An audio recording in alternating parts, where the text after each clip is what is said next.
हरिओम सनातन podcast में आपका हार्दिक स्वागत है। हम अपनी रामचरितमानस श्रृंखला को आगे बढ़ाएंगे। हरिओम। आज हम सुंदरकांड के बिल्कुल समापन पर पहुंच गए हैं। एक ऐसा कांड जो हनुमान जी की भक्ति, उनकी शक्ति की गाथा है जी। लेकिन यहाँ अंत में गोस्वामी तुलसीदास जी कथा के प्रवाह को थोड़ा रोकते हैं और ऐसा लगता है मानो वो सीधे हम सब से बात कर रहे हों। बिल्कुल बिल्कुल, वो एक संवाद स्थापित कर रहे हैं।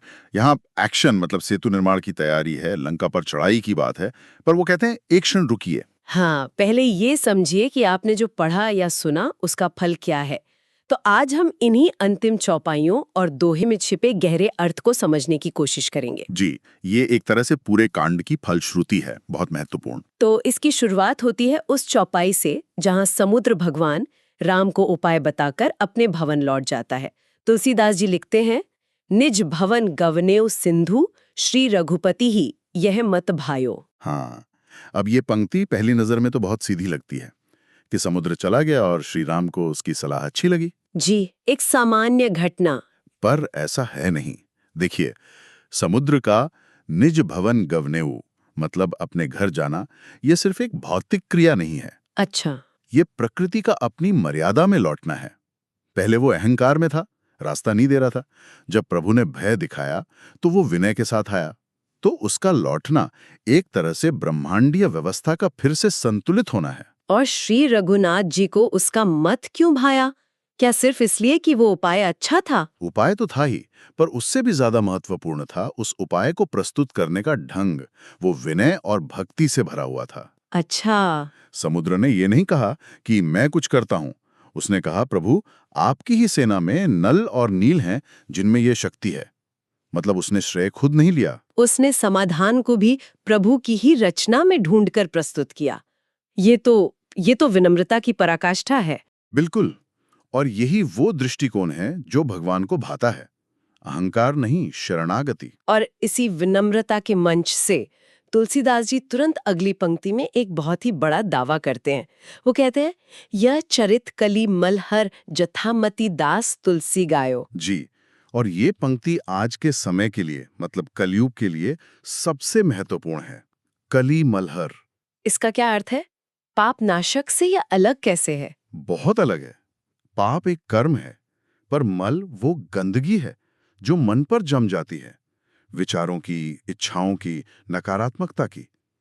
तुलसीदास जी कह रहे हैं कि रामचरित्र उस मैल को ही हर लेता है, वो सिस्टम को ही साफ कर देता है। एक तरह का आध्यात्मिक क्लीनिंग एजेंट। हाँ, कह सकते हैं।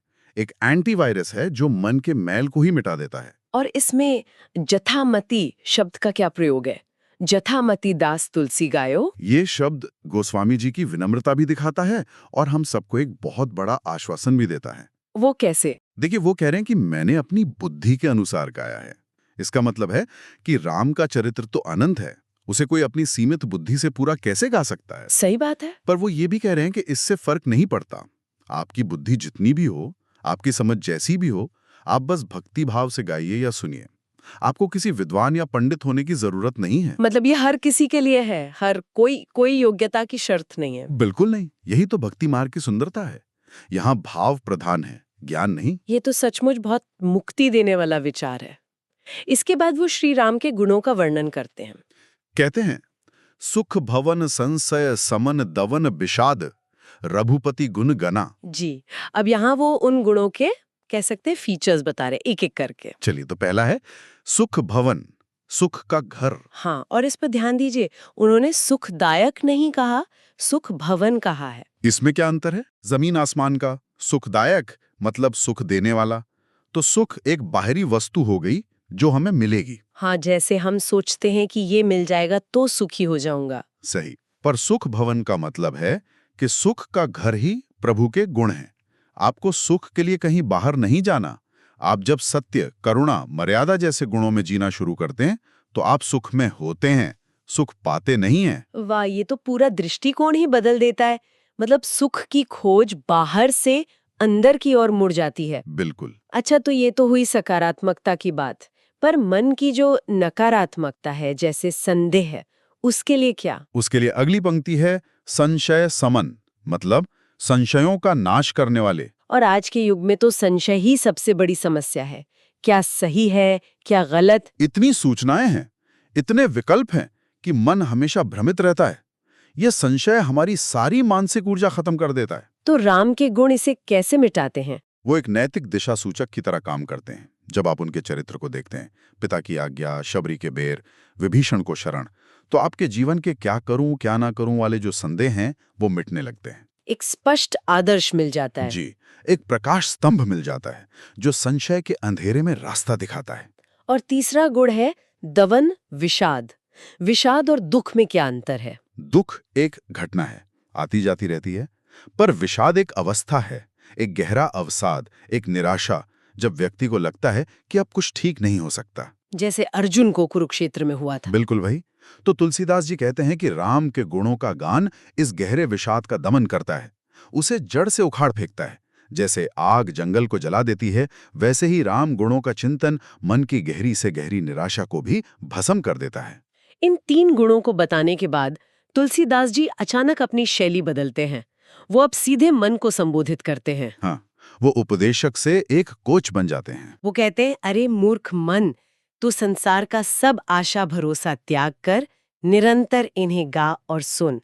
ये तो बहुत बहुत सीधा निर्देश है। कठोर भी है पर उतना ही कल्याणकारी। मन को मूर्ख इसलिए कहा क्योंकि वो है ही मूर्ख।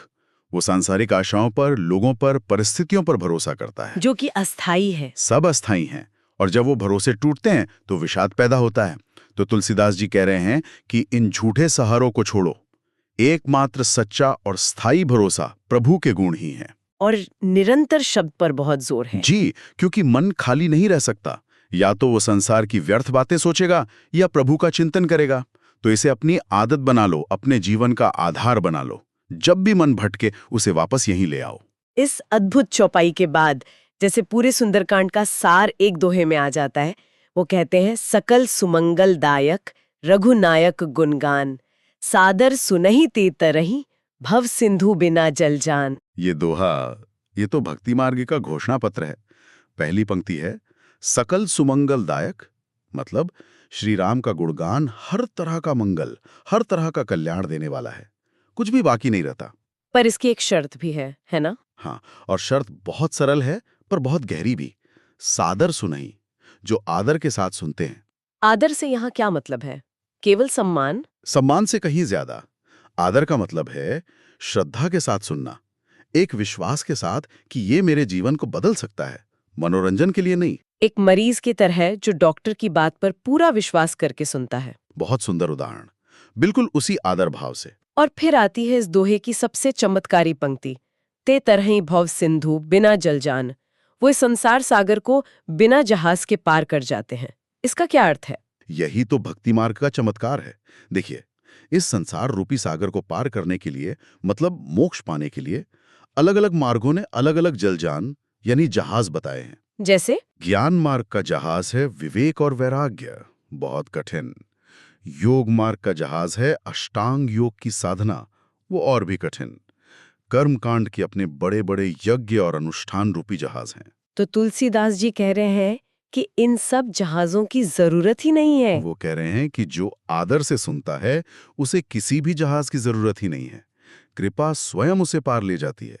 राम का नाम और उनके गुण ही उसे इतना हल्का कर देते हैं कि वो भव सागर पर चलने लगता है। मतलब ये सबसे सहज और सुगम मार्ग है। सबसे सहज।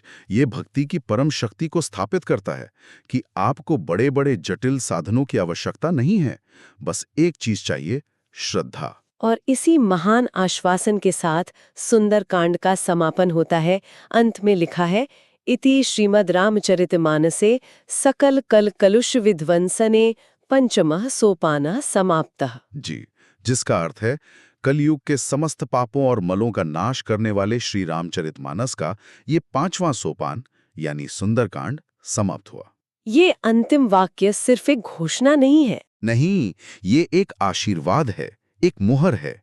ये फिर से उस विश्वास को पक्का करता है कि जो कुछ भी कहा गया है वो अक्षरशः सत्य है और इस मार्ग पर चलने वाले का कल्याण निश्चित है। तो सुंदरकांड का ये समापन केवल एक कहानी का अंत नहीं, बल्कि एक आध्यात्मिक यात्रा की शुरुआत है।